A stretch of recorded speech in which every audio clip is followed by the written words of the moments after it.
Hello friends, welcome to my YouTube channel.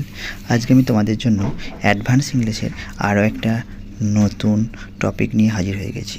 আজকে যে টপিকটি নিয়ে আলোচনা করব সেটি হচ্ছে কী দরকার আছে অথবা কী দরকার ছিল। এর জন্য আমরা যে ইংলিশ সেন্টেন্সটি ইউজ করব হোয়াট ইজ অথবা ওয়াজ দ্য নিড টু।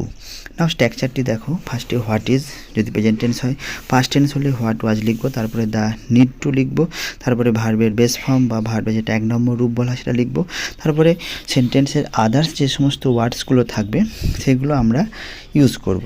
নাও বেশ কিছু এক্সাম্পল দেখা যাক। ফার্স্ট এক্সাম্পলটি দেখো কী আছে, কী দরকার সবাইকে নিমন্ত্রণ করার। তাহলে এটার জন্য ইংলিশে যে সেন্টেন্সটি হবে সেটি দেখো, what is the need to invite everyone.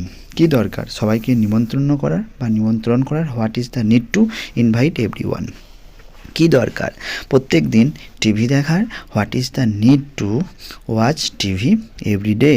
কী দরকার প্রত্যেক দিন টিভি দেখার, what is the need to watch TV every day.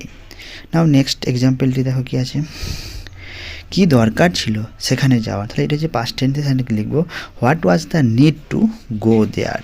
কী দরকার ছিল সেখানে যাওয়ার, what was the need to go there. Next এক্সাম্পলটি দেখো কী আছে, কী দরকার ছিল তার সাথে বন্ধুত্ব করা, what was the need to make friendship with him. কী দরকার ছিল তার সাথে বন্ধুত্ব করা, না what was the need to make friendship with him, what was the need to make friendship with him. কী দরকার ছিল নতুন ফোন কেনার, what was the need to buy a new phone, what was the need to buy a new phone. Friends, তোমাদের যদি ভিডিওটি ভালো লাগে তোমরা অবশ্যই ভিডিওটা লাইক করতে ভুলবে না এবং আমার এই নতুন চ্যানেলটিকে সাবস্ক্রাইব করতে ভুলবে না। সবাইকে অসংখ্য ধন্যবাদ ভিডিওটি দেখার জন্য। Thanks a lot to you.